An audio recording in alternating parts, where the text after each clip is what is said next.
माननीय मंत्री जी, लोग टूट जाते हैं एक घर बनाने में। लोग टूट जाते हैं एक घर बनाने में, किंतु कुछ लोग तरस नहीं खाते बस्तियां जलाने में। आप कभी उनकी किताबों को पढ़िए। जब वो जेल के अंदर बंद थे तो वो किस तरह के समाजवादी भारत के निर्माण की परिकल्पना करते थे। देश के अंदर एक ऐसी पार्टी है जो फर्जी राष्ट्रवाद की बात तो करती है लेकिन दिलों में जहर घोलती है।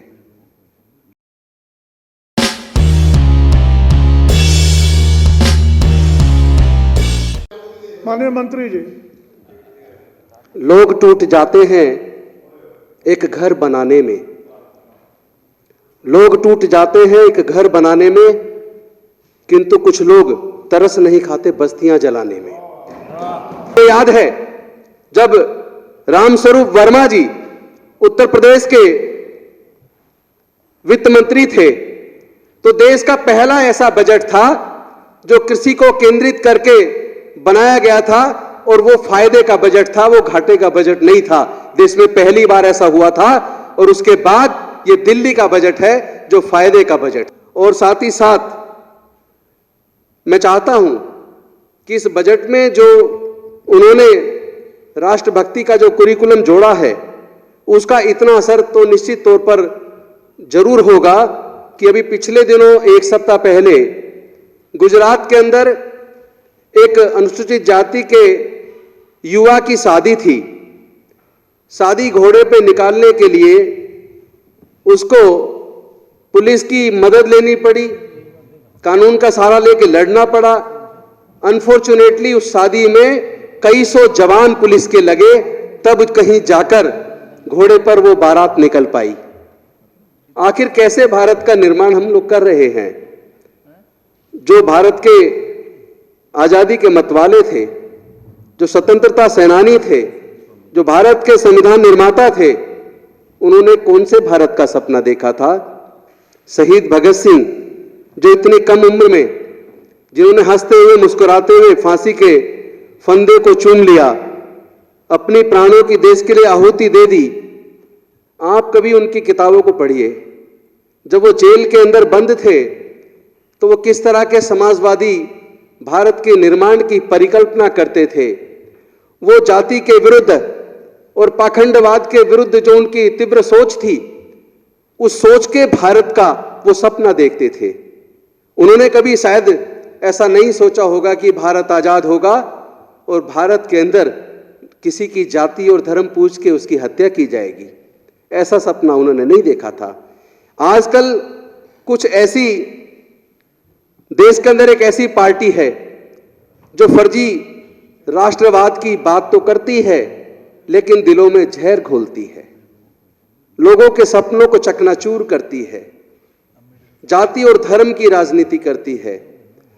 और इस हद तक इस तरह की राजनीति पिछले 6 सालों में 7 सालों में देश में बढ़ी है, जिसमें इस तरह के दृष्टांत देखने को मिलते हैं जहां जाति पूछकर, धर्म पूछकर लोगों की हत्याएं की गई।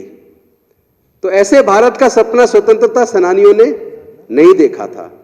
मुझे दुख होता है जब मैं एक घटना पढ़ता हूं, महाराष्ट्र पुलिस के एक सब इंस्पेक्टर ने बारिश से बचने के लिए हनुमान मंदिर की सीढ़ियों पर वो खड़ा हो गया तो उसको लोगों ने पत्थरों से उस सब इंस्पेक्टर को सिर्फ इसलिए मार दिया क्योंकि वो अनुसूचित जाति का था।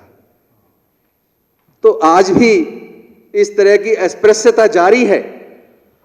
20 मार्च 1927 को महार तालाब आंदोलन डॉक्टर बाबा साहब अंबेडकर जी ने किया। वो इसलिए किया क्योंकि उन तालाबों में जिनमें जानवर घुसकर मलमूत्र कर सकते थे, उस तालाब को भी कोई शूद्र या अछूत उस पानी को अगर टच कर देता तो इसी बात पे उसकी हत्या कर दी जाती थी। तो अंग्रेजों से उन्होंने मांग की कि हम तो पहले से ही हजारों साल से गुलाम रहे, आपके आने का हमें क्या फायदा हुआ? आज आपका शासन है तब भी हमारे साथ वही व्यवहार है। तो उनकी आंखें खोलने के लिए और लोगों में समता का व्यवहार हो और आने वाले कानून इस तरीके से बने कि लोगों को समता केवल पेपर पे ना हो बल्कि व्यवहार में समता हो, इसके लिए उन्होंने 19-20 मार्च 1927 को महार तालाब आंदोलन किया। वो जानते थे कि उस पानी को पी के वो कोई अमर नहीं हो जाएंगे। और दूसरा 1930 के अंदर उन्होंने कालाराम मंदिर आंदोलन किया, मंदिर प्रवेश का आंदोलन किया। वो इसलिए किया ताकि लोगों को यह एहसास हो कि हम भी इंसान हैं। आपने हजारों साल तक हमें मंदिर के अंदर नहीं घुसने दिया, लेकिन उसमें उनके ऊपर हमला हुआ, उस मंदिर के दरवाजे बंद करके और ऊपर पूरी फोर्स लगवा दी गई, वहां प्रवेश नहीं करने दिया। तो ये जो राष्ट्रभक्ति का जो बजट माननीय उप मुख्यमंत्री जी लेकर आए हैं, और मुख्यमंत्री जी का इस बजट को तैयार करने में बहुत बड़ा सहयोग रहा है, मुझे इसकी जानकारी है। इन दोनों ने मिलकर एक नए भारत के निर्माण की परिकल्पना की है और उसकी शुरुआत दिल्ली से की है। इसके लिए मैं इनका धन्यवाद करता हूं, ताकि लोगों में यह भाव तो पैदा हो, लोगों में यह भाव तो पैदा हो कि हम सब इंसान हैं, इंसान सब बराबर हैं। किसी को जाति और धर्म के आधार पर उत्पीड़ित करना उचित नहीं है। इससे कभी भारत एक मजबूत भारत, सशक्त भारत नहीं बन सकता। जो एक सशक्त भारत बनने का सपना हम देखते थे, वो सपना उस ऐसे बजट से पूरा नहीं हो सकता जहां टोटल बजट का 5-6% केवल एजुकेशन को दिया जाए। जो लोग आज इस बजट की विपक्ष के साथी आलोचना कर रहे हैं, कभी वो इस बजट को विस्तार पूर्वक पढ़ें। उत्तर प्रदेश के अंदर टोटल 24 करोड़ जनसंख्या है और लगभग 5.5 लाख करोड़ बजट है। दिल्ली की जनसंख्या उत्तर प्रदेश की तुलना में केवल 10% है, लगभग 2 करोड़ 40 लाख, और वहां 5.5 लाख करोड़ के बजट में से एजुकेशन के ऊपर केवल मात्र लगभग 18,100 कुछ करोड़ का बजट रखा गया है। और दिल्ली की जनसंख्या उसका 10% है, 2 करोड़ 40 लाख, जहां टोटल बजट 69,000 करोड़ रखा गया है। और यहां भी एजुकेशन का जो बजट है वो 16,100 कुछ करोड़ है। इससे नीयत का पता चलता है कि ये सरकार है जिसकी नीयत है हम गरीब से गरीब के बच्चे को क्वालिटी एजुकेशन देंगे, क्वालिटी एजुकेशन देंगे, और ऐसे भारत का निर्माण करेंगे जहां लोग जातिवाद को मानना बंद करें, जाति और धर्म की नफरत को बंद करें। और अगर आप इस बजट को और विस्तार से पढ़ना चाहते हैं तो ये दिल्ली का बजट है जिसमें हेल्थ के ऊपर 14% का बजट रखा गया है। उत्तर प्रदेश का देख लीजिए, हिमाचल का देख लीजिए, राजस्थान का देख लीजिए, मध्य प्रदेश का देख लीजिए, हरियाणा का देख लीजिए। पूरे देश के अंदर दिल्ली की सरकार पहली सरकार है जिसने हेल्थ के ऊपर 14%, एजुकेशन के ऊपर 24%, ट्रांसपोर्ट के ऊपर 14%, इतना बजट रखकर दिल्ली को, दिल्ली के लोगों के सपनों की दिल्ली बनाने के लिए और भारत को गौरवान्वित करने के लिए जो बजट के अंदर प्रोविजन किया है, मैं धन्यवाद करूंगा अपनी सरकार को कि हमने कोई किसी के साथ पक्षपात नहीं किया, बजट रखा और जो योजनाएं बनाई। आप जैसे जय भीम मुख्यमंत्री प्रतिभा विकास योजना की बात कर सकते हैं।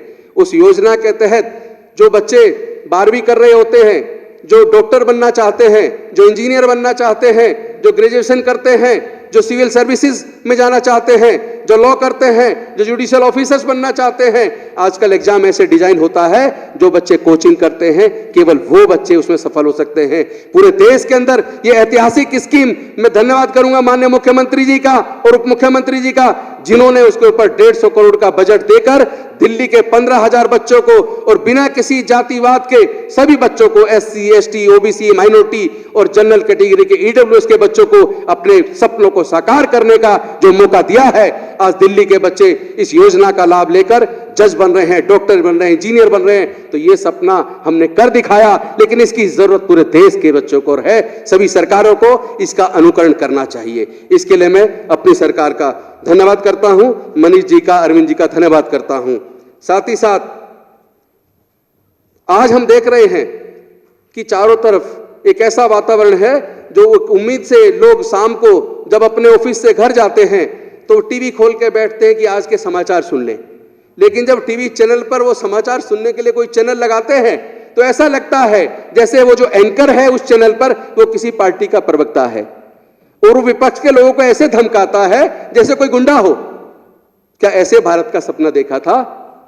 मुझे लगता है इस पे विचार करना चाहिए। सरकारें आती रहेंगी, जाती रहेंगी। आज दिल्ली में हम हैं, आज केंद्र में आप हैं, कल को कोई और हो सकता है। लेकिन अगर आप प्रजातंत्र के गले को घोटने का काम करेंगे, अगर आप देश के मीडिया के मुख को बंद करने का काम करेंगे, आप कहीं ना कहीं भारत की आजादी को खतरा पैदा कर रहे हैं। और इस बात पे भी चर्चा होनी चाहिए। मैं तो निवेदन करूंगा आदरणीय उप मुख्यमंत्री जी से, जो ये एजुकेशन में जो आप काम कर रहे हैं, ऐतिहासिक काम कर रहे हैं, इसमें एक और अध्याय जोड़ दीजिए। जो जब पूरे देश के हमारे जो स्वतंत्रता सेनानी भारत की आजादी की लड़ाई लड़ रहे थे, ऐसी कौन सी पार्टियां और कौन से संगठन थे जो उस वक्त अंग्रेजों के साथ खड़े थे, जिन्होंने आजादी की आंदोलन में अपनी भूमिका ना निभा के अंग्रेजों का साथ दिया। इसको भी हमें स्कूल के अपने पाठ्यक्रम में लगाना चाहिए। सच सामने आना चाहिए, पता तो लगे देशभक्त कौन है और देश के दुश्मन कौन है। ये नकली राष्ट्रभक्ति से काम चलने वाला नहीं है। आपको सच का सामना करना पड़ेगा। हम लोग अगर भारत को एक गौरवशाली राष्ट्र बनाना चाहते हैं तो सच के साथ आइए। और जाति तोड़ने का आंदोलन आज तक देश के अंदर नहीं हुआ है। मैं आप सबसे आह्वान करता हूं, जातियों को खत्म करने का समय आ गया। मुझे जब बहुत बुरा लगता है जब कोई कहता है कि मैं पांडे जी हूं लेकिन मैं जातिवाद नहीं मानता। आप तो जाति पहले बता रहे हो। जातियों को खत्म करने का समय आ गया है। अगर पूरे दुनिया के अंदर कई जातियां नहीं है, केवल भारत और भारत के सब कॉन्टिनेंट में जातियां हैं। और इस जाति का दंश हम लोगों ने झेला है। हजारों साल तक हमारे पढ़ने लिखने पर बंदिश लगा के रखी गई। हजारों साल तक हमारे व्यापार करने पर बंदिश लगा के रखी गई। हजारों साल से हम लोग लगातार उत्पीड़न का शिकार हैं। आज जैसे तैसे भारत के संविधान को जो डॉक्टर बाबा साहब अम्बेडकर ने लिख के सबको जाति धर्म से ऊपर उठ के सबको समान रूप से आगे बढ़ने का अवसर प्रदान किया, पढ़ने लिखने के रास्ते खोल दिए, नौकरी के रास्ते खोल दिए, लेकिन क्या हुआ? उसके बाद एक ऐसी शिक्षा नीति ले आई गई। मैं धन्यवाद करूंगा मनीष जी का और अरविंद जी का। इन्होंने कम से कम दिल्ली के अंदर तो उस अंधकार के वातावरण में, जब पूरे देश के अंदर प्राइवेट स्कूल खुलते जा रहे थे, प्राइवेट कॉलेज खुलते जा रहे थे, गरीबों के सपने खत्म हो रहे थे, गरीबों के बच्चे पब्लिक स्कूल का खर्चा नहीं उठा सकते थे, ऐसे में आशा की कोई किरण, अगर पूरे देश के जब अंधकार का वातावरण था, अगर आशा की किरण निकल कर आई तो दिल्ली से अरविंद केजरीवाल के रूप में निकल कर आई, जिन्होंने सरकारी स्कूलों के स्तर को इतना बेहतरीन कर दिया कि आज प्राइवेट स्कूलों से बच्चे नाम कटा के सरकारी स्कूलों के अंदर आ रहे हैं। माननीय अध्यक्ष जी, आप मुझे सिर्फ 2 मिनट का समय और दीजिए, और आप अगर कहेंगे अभी बंद कर दो तो मैं कर देता हूं। गौतम जी, मैं अनुशासन को पसंद करता हूं। अगर आप 2 मिनट और दे सकते हैं तो ठीक है, वरना मैं अपनी वाणी। बोर्ड बनाने जा रहे हैं। हमने दिव्यांगता के लिए एडवाइजरी बोर्ड का गठन कर दिया है। हम हाई सपोर्ट नीड के लिए हमने एक स्पेशल बजट रखा है, और दिव्यांगों को रिहेबिलिटेट करने के लिए, जिनके अंग कट जाते हैं उनको आर्टिफिशियल अंग देने के लिए एक हमने स्पेशल बजट रखा है। तो अगर आप देखेंगे, और दिल्ली में तमाम तरह के बच्चों के लिए, खासतौर पर SC ST OBC माइनॉरिटीज के लिए हम लोगों ने 9वीं 10वीं में एक 5,000 रुपया का अलग से वजीफे की एक स्कीम इस बार हमने पास की है कैबिनेट के अंदर, और 11वीं 12वीं के बच्चों के लिए 10,000 की हमने स्कीम पास की है।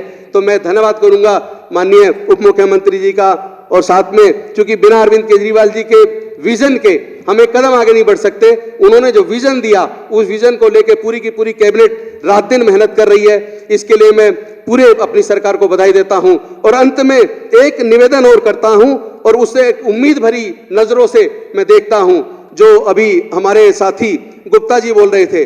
गुप्ता जी सच से थोड़ा परे थे, लेकिन ये भी लेकिन सच है कि हमने हायर एजुकेशन के अंदर बहुत सारे कॉलेजेस के अंदर लोग IIT के अंदर आते हैं, इंजीनियरिंग में आते हैं, मेडिकल में आते हैं, जहां कई लाख रुपए एकदम से फीस जमा करनी होती है। और उसमें सबसे बड़ा जो दिक्कत आती है गरीब बच्चों को आती है। और गरीब किसी एक जाति में नहीं है, किसी एक जाति में ज़्यादा हो सकते हैं, लेकिन हर जाति में, हर धर्म में गरीब बच्चे हैं। तब मन दुखता है जब उसका नंबर आ गया IIT के अंदर, इंजीनियरिंग के अंदर, मेडिकल के लिए अंदर, उसको अचानक 2 लाख रुपए जमा करने हैं, और 2 लाख का इंतजाम ना हो पाने की वजह से जब उसका एडमिशन कैंसिल होता है तो दिल दुखता है। तो मैं ये उम्मीद जरूर करता हूं, इस दिशा में हम काम भी कर रहे हैं। 10 लाख तक का हमने लोन की जो व्यवस्था की है, फिर भी कुछ टेक्निकल प्रॉब्लम्स आ रही हैं। हम कोशिश करेंगे आने वाले समय में पैसे के अभाव में कम से कम किसी बच्चे का दाखिला कैंसिल ना हो। चूंकि ये प्रतिभाएं हैं, हम सुना करते थे बच्चे देश का भविष्य होते हैं, तो जो प्रतिभाशाली बच्चे हैं उनके भविष्य को हम अच्छा बनाएंगे तो देश का भविष्य अच्छा बनेगा।